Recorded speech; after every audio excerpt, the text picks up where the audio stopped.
We've all heard in the history of sports plane crashes and losing teams and athletes and all. I always remember the Marshall football team. Brian, any of them come to your mind that you remember these horribly tragic moments? Yeah, Marshall, I think, is definitely the one that would pop to my head first if you asked that question. Yeah, me too. I mean, there's been some other ones. Obviously, I mean, not in sports, but the one that took down the night the music died. All the musicians.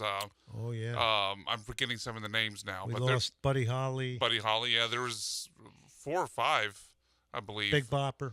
Didn't Steve Ray Vaughan die in a helicopter crash? Stevie Ray did. You had the guy from Montgomery Gentry, the country band. He Yeah. died in one. You had a famous Brazilian flight that was over the mountains in South America with one of the Brazilian pro teams, and basically the lights went out. There was no noise. The plane was just gliding through the air. One player survived. Everybody was mangled. Well, on February 6, 1958, Manchester United, and this was a time when teams were beginning to travel now more for European competition and the European Cup. They were returning from Belgrade, former Yugoslavia. They had played Red Star, famous team. They stopped in Munich to refuel because the plane didn't have the capacity with the fuel to make it without a stop. They had two aborted takeoff attempts. There was, I think, slush and rough conditions. The aircraft then went for a third attempt in winter conditions. They said there was a lot of slush on the runway, which prevented the proper acceleration. And then the plane crashed in a perimeter fence. It hit a house, and it hit a fuel truck. 23 people were killed, 8 United players, and I'm going to mention some of them because this was one of the youngest, most talented teams in Europe at the time. 3 club officials, 8 journalists, 2 crew members, a lot of people seriously injured. The guys who died, and by the way, the anniversary, I believe the exact date is tomorrow. Roger Byrne, the captain, Jeff Bent, Eddie Coleman, Mark Jones, David Pegg, Tommy Taylor, Billy Whelan, and then Duncan Edwards survived for another 15 days, and then he died from his injuries at 21. Was considered one of the top players in the world at the time, even at 21. Survivors were players like Bobby Charlton, Bill Folks, who coached in the North American Soccer League here in America with Chicago, Harry Gregg, Dennis Violet, one of the all-time leading goal scorers, who was a coach of the Jacksonville team men in the ASL when I was playing, and I got to meet him. He actually drafted my brother with the Washington Diplomats as a goalkeeper. But I knew the whole story of him surviving. It's like body parts were hanging from tree limbs. Harry Gregg, the goalkeeper, was pulling people out of the plane. I don't even know how that happens. Oh, from rock music, Lynyrd Skynyrd, right? But anyway, this is a significant moment, and it is such a large part of the makeup of Manchester United. So every year there's an anniversary. I think if you go in the stadium that Bayern Munich plays in, there's a plaque that commemorates this. And it's a tragedy that it does become a part of an identity, I think. It has to. It's so tragic, and it's unforgettable.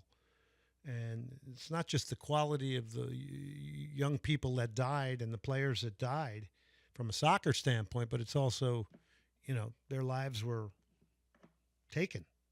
They didn't get to do a lot of things.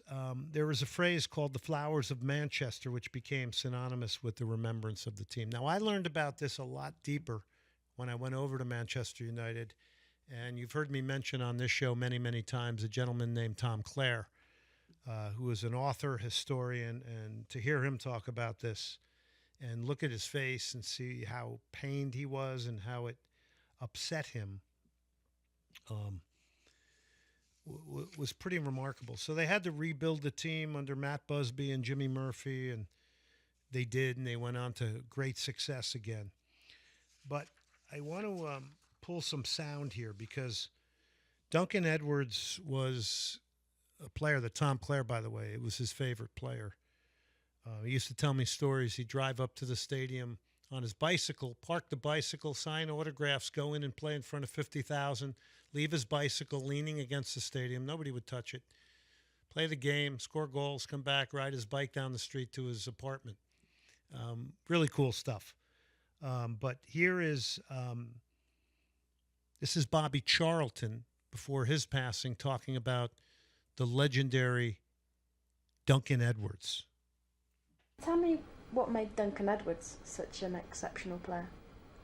Well, Duncan Edwards was 1 year. He was actually a little after the first introduction of the Busby Babes. He was a year older than me. I came in 1953. Duncan Edwards came in 1952, and Jimmy Murphy, the then assistant manager and the coach here at Old Trafford, picked me up at the station and took me to my digs. And he was telling me all about, all he ever mentioned was one player. He says, we've got this young player, Duncan Edwards, who's a wonderful ability, right foot, left foot, short passing, long passing, great control, fast, good in the air. You know, as an enthusiasm, wants to score goals. He'll be the last man behind it to defend. He says he's a sensational player. And I couldn't believe anybody could be that good, because I thought to myself, well, I'm a schoolboy international, you know. I don't think anybody can be as good as that, but he was, and I don't think I've ever been more impressed with any young player ever than with Duncan Edwards.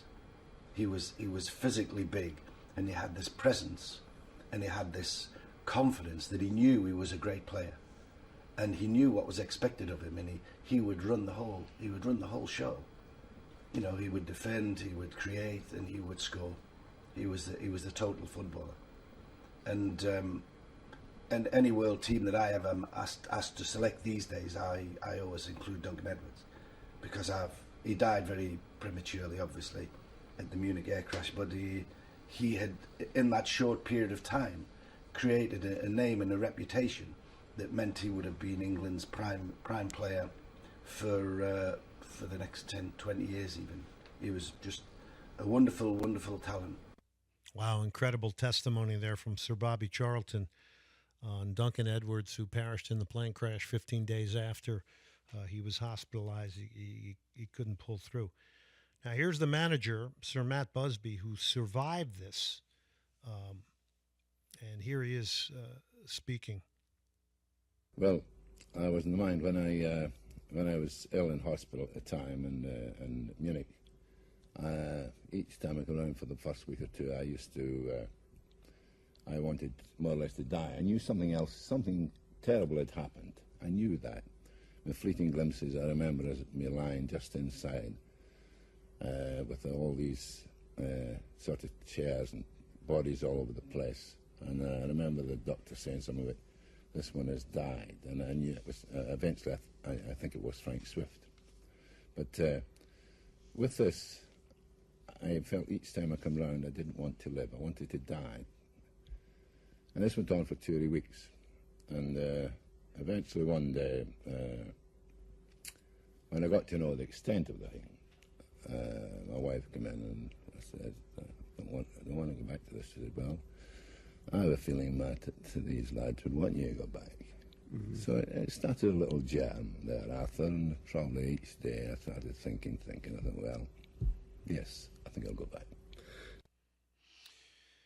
Pretty amazing stuff. And Sir Matt and Jimmy Murphy rebuilt the team, and that became a big part of the whole lore of Manchester United. And I believe it's tomorrow is the actual anniversary. Now, Tom Clare, my friend who was the author, we lost him to cancer.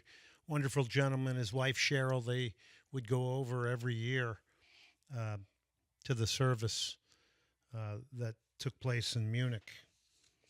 And, you know, the honoring and the remembrance. That's some pretty heavy stuff right there.